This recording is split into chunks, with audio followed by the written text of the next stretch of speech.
5, 4, 3, 2, 1. It's 9 o'clock in the morning, and in the Pacific Northwest. I have yet to take a shower or put makeup on or make myself beautiful. But I am here on Facebook. I am here on Facebook this morning with my Facebook Live feed that I typically do every day when I have time, which is a little bit tricky these days. Time is not on my side. I don't have all the time in the world. In fact, I have a business to run and a book to write. And yesterday, my good friend Kapil said, how do I say his last name? Let's look him up. Kapil Chawla. Here. So yesterday I talked to my really good friend Kapil. I hope I'm saying his name right. That's funny. I have a Salman Khan said, I didn't block you. You're a different person, not the same person, somebody else. It's Chawla.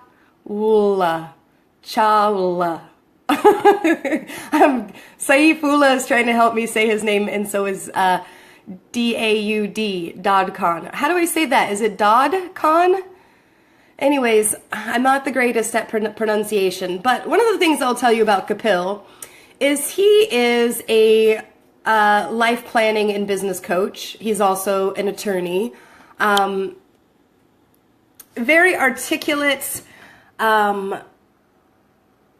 smart. I'm smart. I'm like, what's another word for smart? Intelligent. Anyways, it's what I'm trying to say is I spoke with Kapil yesterday and he was like, hey, Amber, what's going on with your book? When are you going to publish your book? And I was like, well, gosh, I've been kind of getting pulled in a whole lot of different directions on a whole lot of various topics, and I'm really struggling to stay on track with my original goal. And I've been trying to write this book for 5 years, actually. And it shouldn't take 5 years to write a book, but life does and has been pulling me in a lot of different directions. That being said, I'm closer than I've been in a long time to actually reaching that goal of publishing my first book. I've got the second half is pretty much written. It just needs to be edited and organized. And the first part of the book we're on chapter 4 of the first part of the book. So I've got some work to do. So yesterday, Kapil interviewed me live, and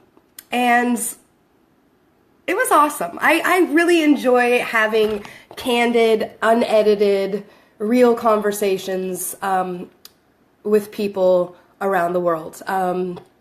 There's something special about having the opportunity to have a conversation that's unscripted and down on a level that's more personal. And everybody talks about fake news, fake news, fake news. Well, there's nothing more real than catching somebody in the moment of surprise with a question that leaves them off guard. And yesterday, Kapil did that to me several times. One of the things he said is like, hey, Amber, what's getting in your way? You know what I mean? What's getting in your way? And we kind of nailed it. He helped me identify what's getting in my way other than fear. And part of what's getting in my way is me wanting to make everybody else happy. I'm trying to be a people pleaser and I'm neglecting myself. And one of the things that I've been doing to make people happy and to contribute is that I volunteered to help teach English on Facebook, and I started an English learning group, and I checked into the Poor Man's English group for a little minute because I really want to help. I really enjoyed doing it. I only was able to do it for a couple of weeks, and then I was like, no, I don't have enough time to do all the things that I want to do with the resources that I have. And what I mean by that is that the time that I spend on Facebook, these interviews that I do and these live videos that I do, take away from the allotted 24 hours that I have in a day. And right now I do have my hands in a lot of cookie jars. And the topic today is marriage and divorce, marriage and divorce, marriage and divorce. And the reason why I chose this topic, and I'm rambling on about all the other things that go along with it, is that A successful marriage is much like a successful business. It is the ultimate contract, and the book that I'm writing is actually a love story. It's also a book about business, and it's based on my true life, real story, and my journey as an entrepreneur, and now a single entrepreneur, because I'm not married anymore. Now, the thing about me not being married anymore is that I said that Salman Khan blocked me. And somebody else named Salman Khan said, "What? I didn't block you." Well, no, it's what I meant is this guy right here. Let's focus. Focus. Focus. It won't let me focus. You know what? It's a sign. Why won't it let me focus? Focus. So he messaged me. He wanted to do an interview with me on Zoom. And I said, hey, you know what? I do live interviews. So if you want to talk to me, we can talk on live. And he says, but you can't edit the live stuff. And I said, my point exactly. Life unscripted. I like to keep it real. He says, yeah, but I like to edit things. And I said, well, you know what? Go talk to somebody else. I have a book to write. I have a book to write. Go talk to somebody else. I can't say yes to everybody. And really, truly, if you want to talk to me, then it can be on my level, which means that I can decide the format. And I like to do live videos. Would I make an exception for somebody? Yes, if they ask nicely and it, you know what I mean? It was conducive. But this particular Salman call, he wrote me back and he says this. He says, I'm just wondering why you people are constantly using this stupid BeLive software, constantly promoting it. And I said, hey, I'm busy. I have a business to run, a book to write, etc. I'm not you people. My name's Amber Garibay, and I'm known for my live shows. Zoom is not a live platform. I said, there's other people to go talk to. I'm sorry that I'm stupid and I bothered you with my choices. I said, I don't want to talk to you anymore. He says, I don't want to talk to you anymore either. Then he finishes, and this is what he says to me. He says, oh, wait, hold on. He says, I'm known for edited videos. I'm not as free as you might think I would be.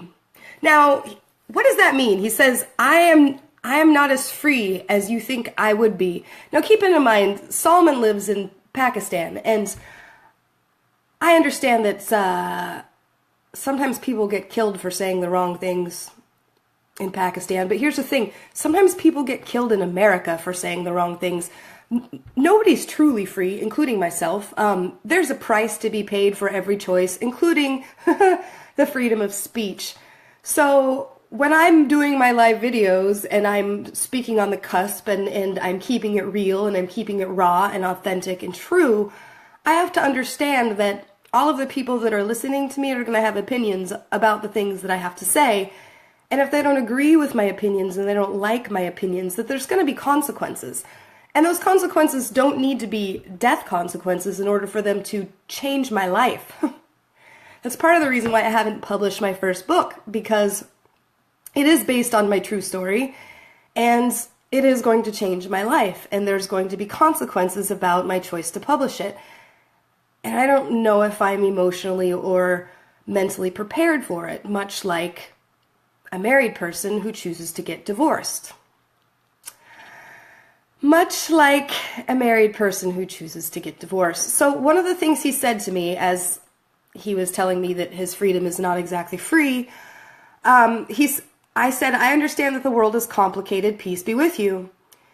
He wrote back and said, I know how complicated it is to live in the Western society where the divorce right is, he says, I know how complicated it is to live in the Western society where the divorce rate is touching its peak, can't even find loyalty there. Peace. Goodbye. You are blocked. Okay, so let's talk about marriage, and let's talk about loyalty, and let's talk about love, because I'm divorced.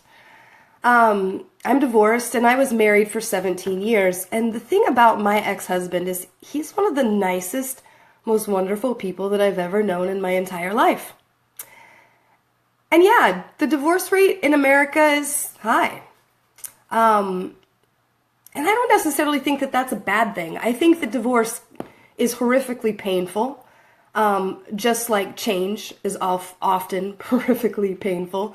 And I think that there are some people that handle divorce in a healthy way, and I think that there's some people that handle divorce in a very unhealthy way, much like marriage. Some people are in marriages that are healthy and happy and wholesome and good, and some people are in marriages that are toxic and full of things that most of us would never choose to live through or agree to for a lifetime. So it's interesting to me about loyalty, and Salman blocked me because I was like, hey, no, I do live videos. That's the reason he blocked me ultimately, was because I was like, no, I don't want to talk to you scripted and edited. I want to talk to you real and unedited. And if you're not comfortable with that, then that's cool. We don't need to talk, right? So his solution was like, I'm just going to block you, and then I'm going to judge your Western culture and society because you have a high divorce rate. It's kind of like he's saying, well, we have better morals than you have morals. And I don't know about things like that, where you're grouping a whole society, like the West versus the East and the South versus the North. People like to try to like segregate each other and block each other into these groups, when this is the thing, is you go from one household to the next, even if you're all practicing the same religion, or you all have a similar cultures, etc. Everybody's different in their own heads. We're all individuals. So he chose to insult the Western people, and I live in the West, about their choices to get married and get divorced. And so I'm writing about love in my book. And I've said that my book is the greatest love story that was ever written. And that's not to it's not an ego thing. It's not to say that, like, it's better than anything else. It's the greatest love story to me because it's exploring love multiculturally. And it's not one that has all the answers, you know? So, anyway, back to the book. Back to divorce. Back to marriage and divorce in the West. So, I will tell you that for me, my divorce was a really big deal. And I remember the day that my husband sat me down. I was already seating. We were driving our daughter to a birthday party. She had been invited to a birthday party at this really cool place called the Great Wolf Lodge. The neat thing about the Great Wolf Lodge is that there's a whole bunch of water slides, and it's just a really fun birthday type setting. And my daughter got a car ride with somebody else and a group of friends, and so it was just me and my husband driving, and I was in the passenger seat, and there was no music on. It was a long drive. And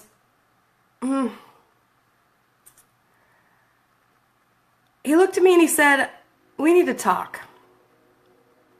And it's funny because when you've been with somebody for 17 years, you know what I mean? Like, you know when it's serious, you know when it's not. And I could just tell by the way that he was speaking and the tone that he had that it was serious and life-changing.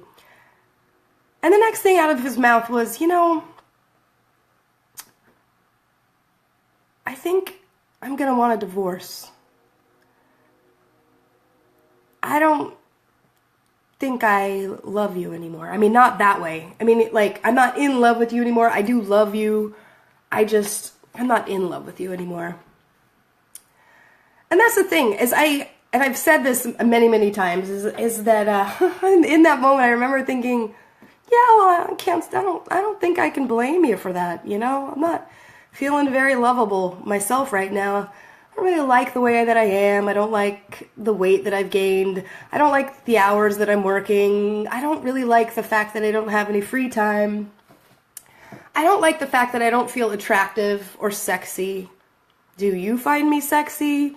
You know what I mean? Like, there was a disconnect. And I remember looking at my husband, who was also my best friend and my teammate in my life. You know, he was the person that I could talk to about anything, and the person that I knew was going to have my back when the rest of the world fell apart. And that's what life is sometimes like. Sometimes everything falls apart around you. He was the one person in my world that I could count on. And here he was, coming from a very sincere and honest place where he was saying, you know, I am just not happy with you. And it's a funny thing about that, because when you love somebody, you want that person to be happy, ultimately. And I wasn't happy either. And it was a tricky thing because I didn't know if it was his fault or my fault or what needed to be changed or if it could be fixed. But I did know, and I still know, that God had a plan for us. And that if he wanted everybody to fit into a little box of conformity, he wouldn't have given us free will and choice. And so I trusted in God, and I trusted in myself, and I trusted in love, and I let the process be the process, and I let him go in my heart and in my soul and in my mind. And by let him go, that doesn't mean that I stop loving him. It means that I wanted him and I wanted me to be happy on our own right, in our own 2 feet, in our own skin, so that we could come back to the table as 2 happy, healthy, whole people and make an informed choice about what we wanted for our lives. And my divorce didn't happen quickly, but it happened overnight. That's kind of what it feels like for me. Our separation, I think, lasted for a period of 6 months or so before our divorce was finally finalized. And you have to understand, the timeline for me is still skewed because in my head, it was much like Alice in Wonderland, where Alice falls through the rabbit hole and she's like falling down into this other world, this other dimension where nothing makes sense, and you can't really tell if you're ever going to come back out to the real world. Because for me, my marriage ending was truly the death of my entire life. That's the part that makes me want to cry, because it's been 5 years now. And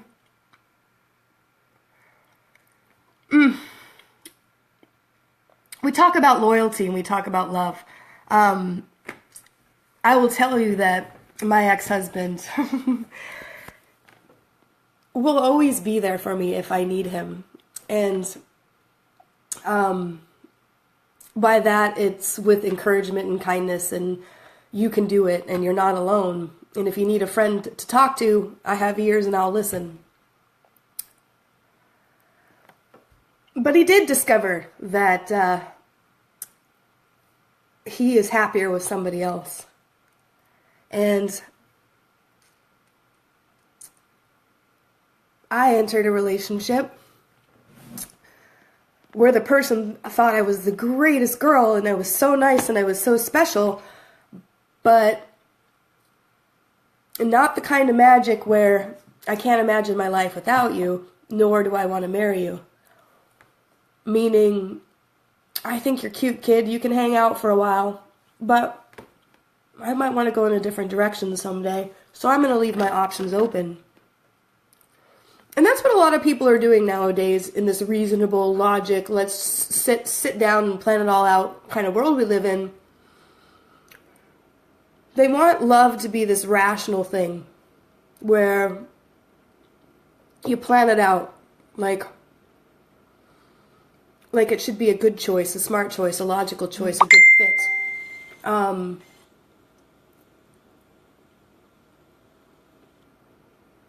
love for me requires sacrifice, and like it's the same thing with my husband when he was like, hey, I'm not happy.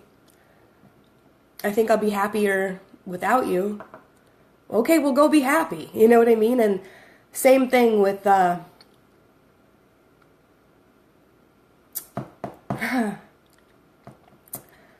last person that I loved,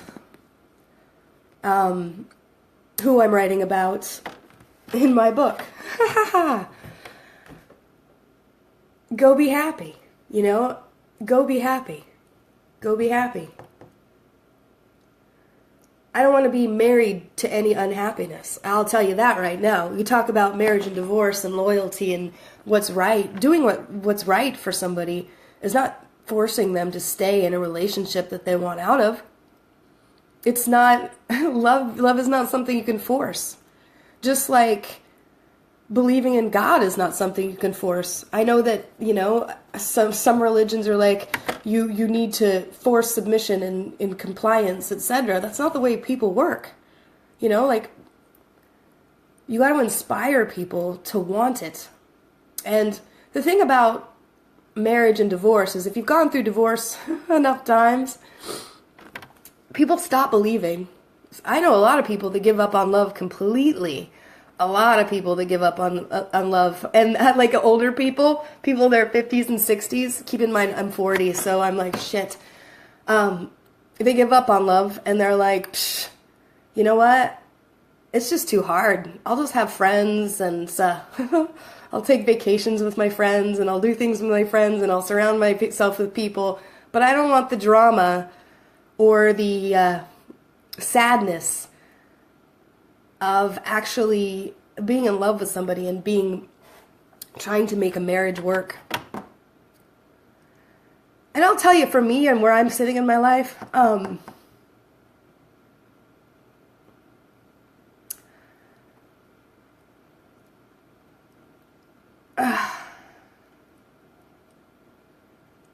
tired. I guess like somebody's like, love will come again. Well, like I have plenty of love. Love sucks.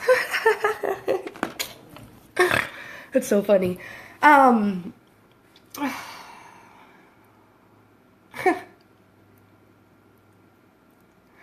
never known anything to be constant. Not anything. Everything lives, everything dies.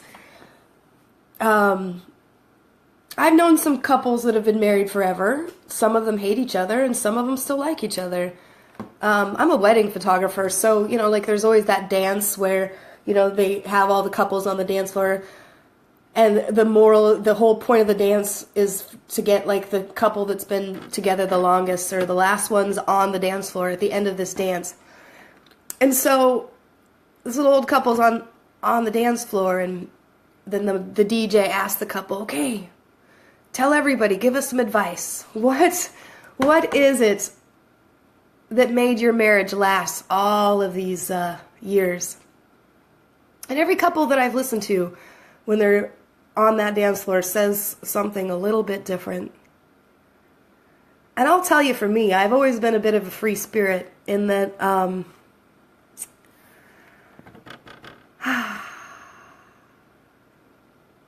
not willing to stay in any prison, especially a prison of unhappiness. And I've always been brave enough to allow room for growth. And I like being married. But the thing for me is that marriage is not something that happens in a courthouse. It's not, I guess that's how you legalize your marriage. For me, when I marriage and loving somebody and being committed to somebody, they kind of go hand in hand. So when I make the decision to open up my heart and my soul and my life to somebody as a partner, when I love that person, they already have my vow of I'm not going to give up on you. I'm going to stick with it until you tell me that who I am isn't working for you. And so that's a tricky place to be when I have this life that I have, where I've got people who like to goad me and poke me and prod me about things that I cannot control and I cannot change. You know, the freedom of choice. Freedom of choice is pretty powerful. It's pretty pivotal. I would rather, you know, like they say, if you love something, let it go. If it comes back to you, it was meant to be. If it doesn't, well, it was never yours in the first place. Well, yes and no. Sometimes you just can't go back. It's like moving backwards through time. You want to go back, but you can't, you know? I think about myself and being single and the fact that I'm 40 and I probably have maybe 10 years, maybe 15 years of looking semi-youthful. And because I'm single, like, I've had all sorts of single men write to me and of all sorts of different levels of interests. Some of them young, some of them old. Usually the old ones are the ones with money.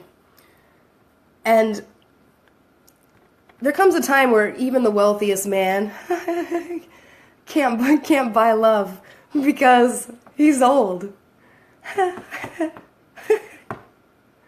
It's one of the things you can't buy is time and love. You can't buy love or time. Which is interesting because marriage is supposed to be something that lasts forever, and yet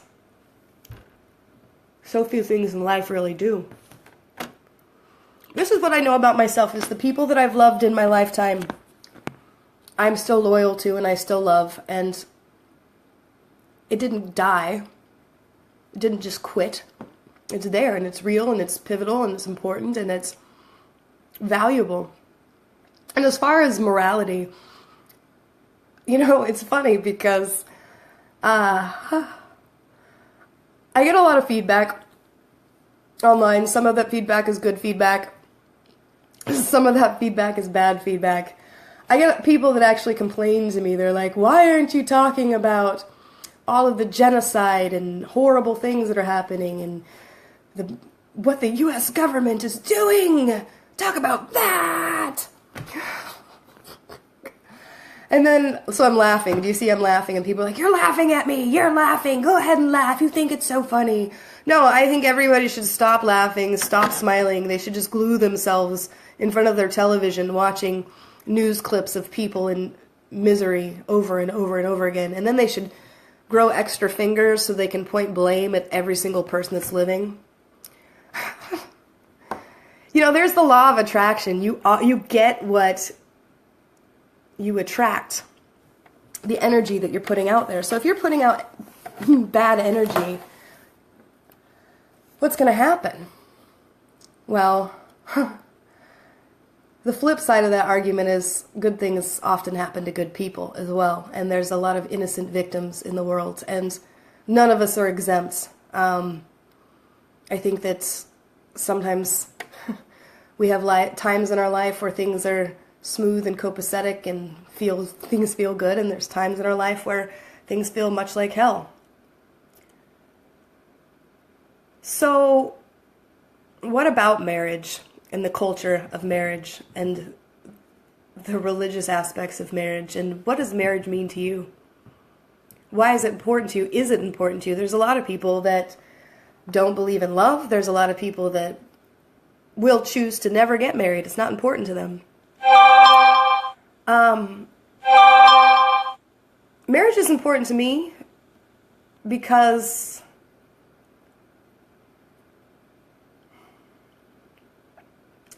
I don't want to be without the person that I love the most. And for me, the person that I love the most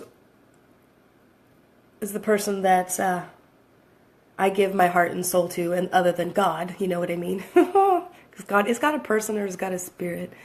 Anyways, God is so complicated, much like love and marriage. So that being said, how do I want to spend my time?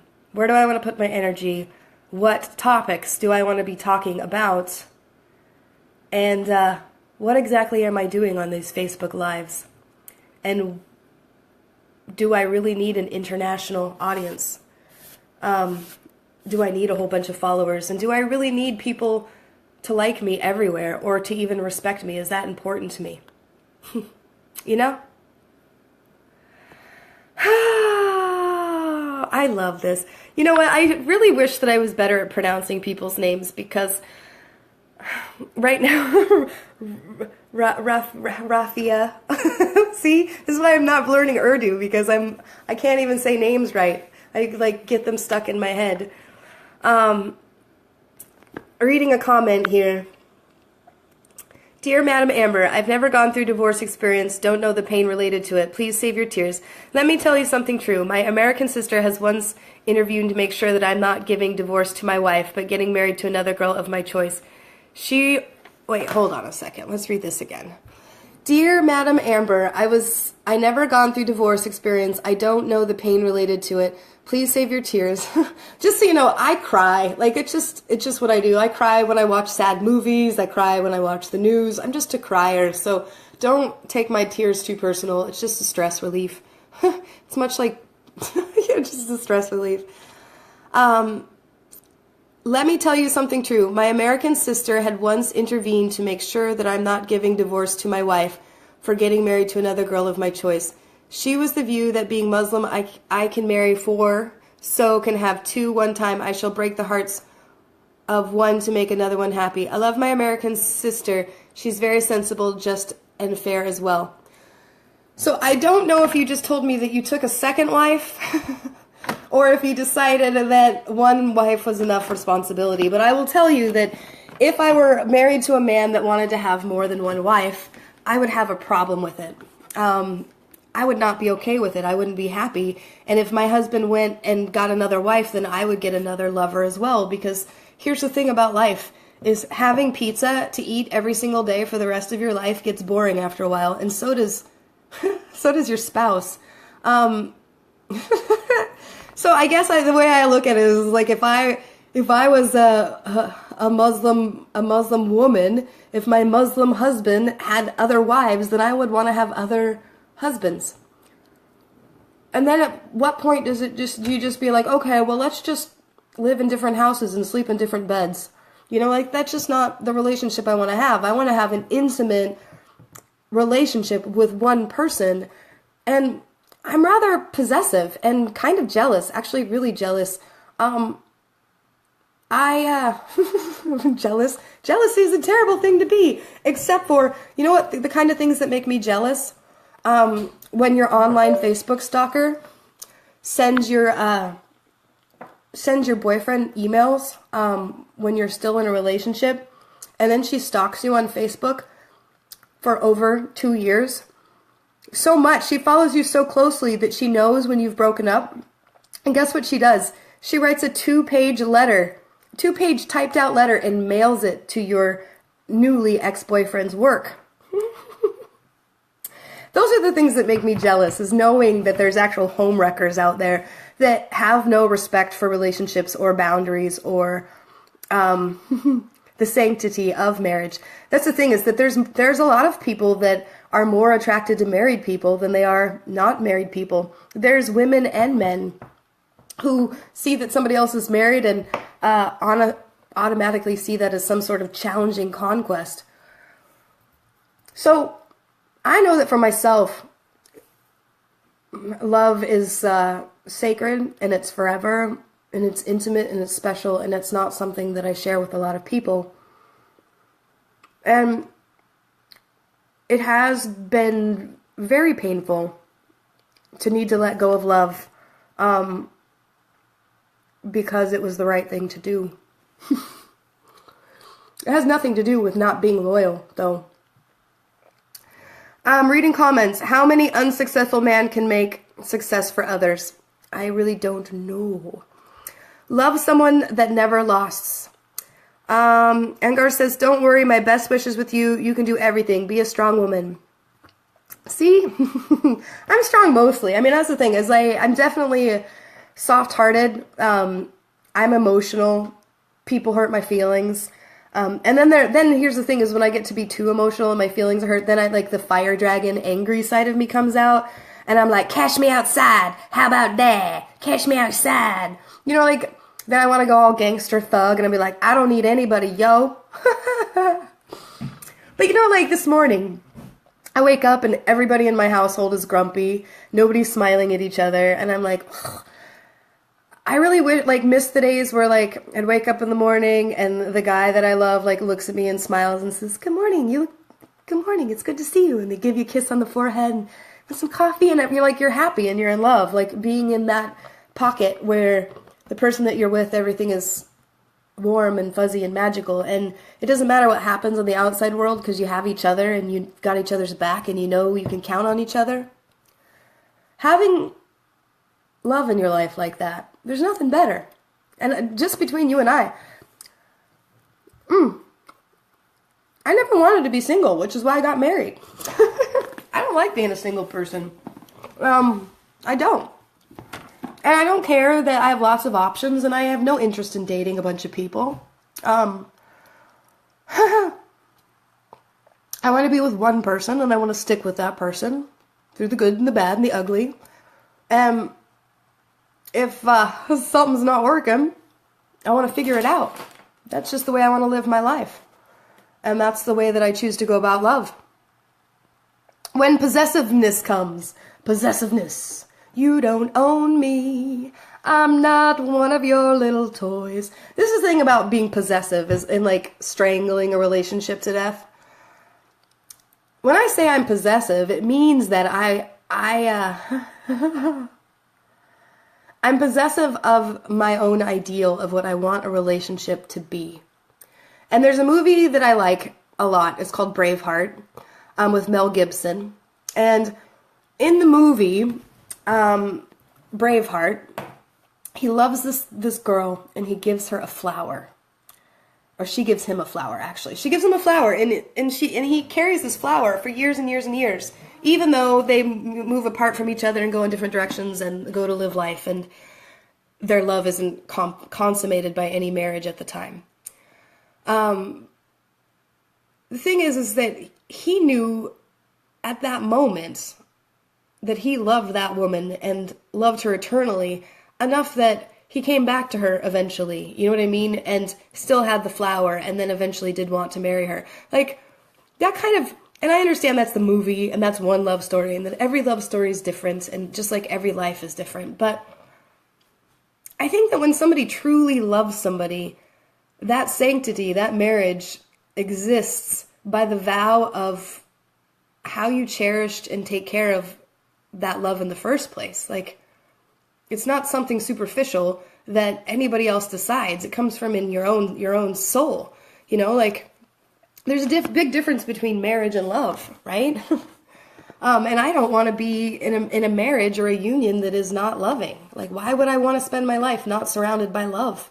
That doesn't make any sense to me. So then what happens when life gets difficult and things get tricky, or there is a divorce or a breakup or a good reason why two people should separate and go in different directions? Does it mean that the people weren't loyal? Does it mean that there was something wrong? Does it mean that relationships are fickle and everybody's just giving up on each other? Well, you can look at it that way, but I don't. You know, when I remove my own pain and my own want, and I look at things outside of myself, I realize that life is a journey and people are put here to learn and to grow, and that it is a puzzle, you know? I get on here and I do my live videos, and I understand that I do have an international following. I have, and I'm an American, and that culturally things are much different in other places in the world. I can't speak to any life except for my own. And I do get angry when people try to imply that Americans are immoral or corrupt or somehow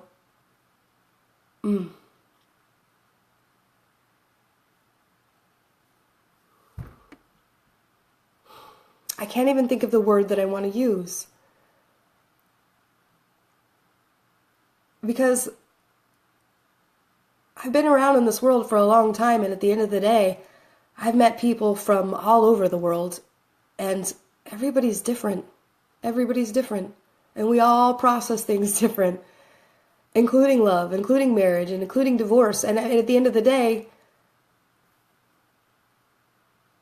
the life you live is a choice. If there was going to be a tagline or a motto that matched me, we're put here to learn from our choices and to figure it out. And I'll tell you what, my views on love have not changed.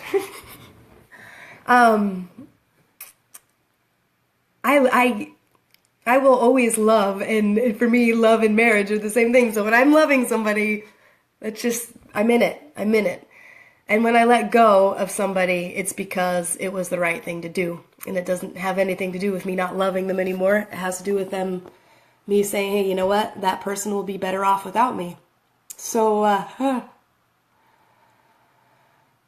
Salman Khan blocked me. So sad. So sad. What am I going to do with one less person in my life? Maybe I'll cry a little less. I don't know. What am I eating? I'm eating a cookie. It's a double chocolate fudge cookie. Somehow I make you laugh. I'm still with my only wife. Oh, okay, good. So you're still with your only wife. I'm glad that your decision wasn't like, okay, well, I was thinking about leaving my wife, so I'm just going to go get another one, because that would be complicated. Having more than one wife is really tricky, because then you have even more and then you have your wives fighting each other. By the way, there was a reality TV show called Sister Wives. I think that's what it was called on one of the channels here. And I used to love watching it. Like, there's polygamists here in the United States of America. There's people that live in compounds, and there's all sorts of religious sex, not sex, S-E-X, S-E-C-T-S, sex. Religious sex and people doing things, you know what I mean? And so there are people that have more than one wife.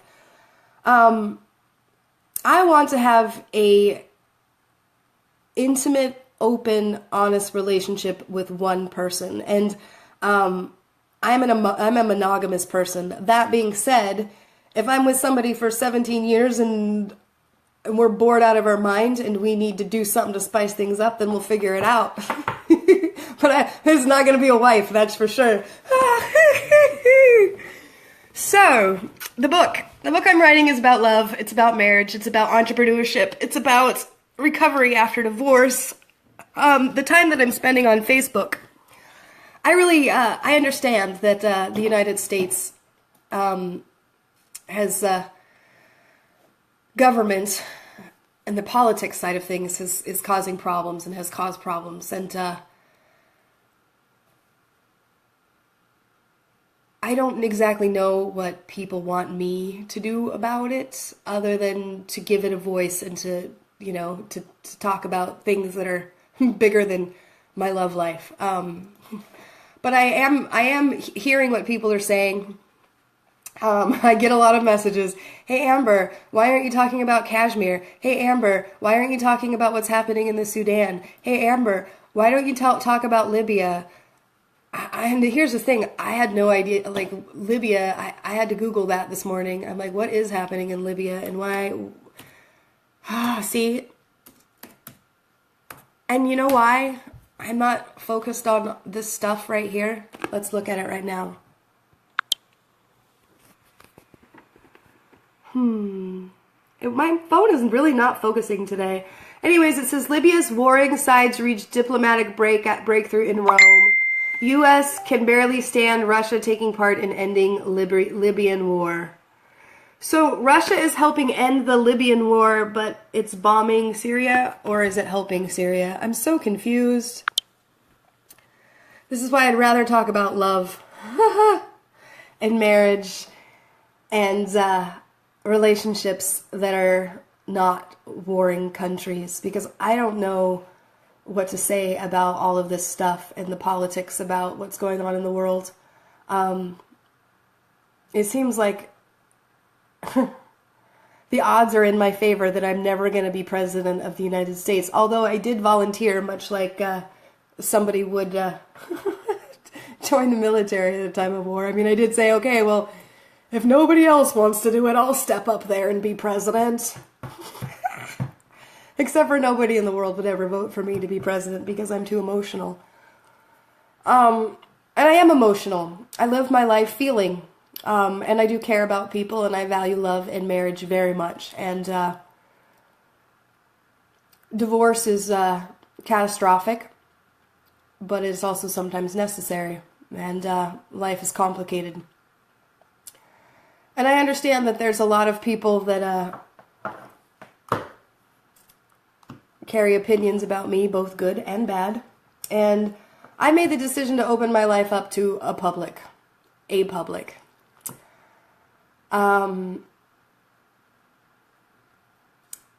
I think I'm better for it, ultimately. I think that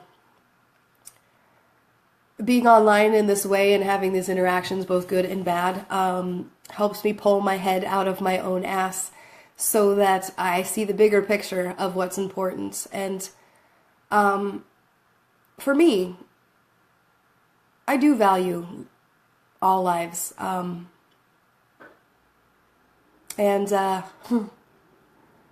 If I could paint some sort of magical wand of Walt Disney magic fairy tale pixie dust, I would just have everybody fall in love and live happily ever after in some sort of kingdom that doesn't need to war with each other.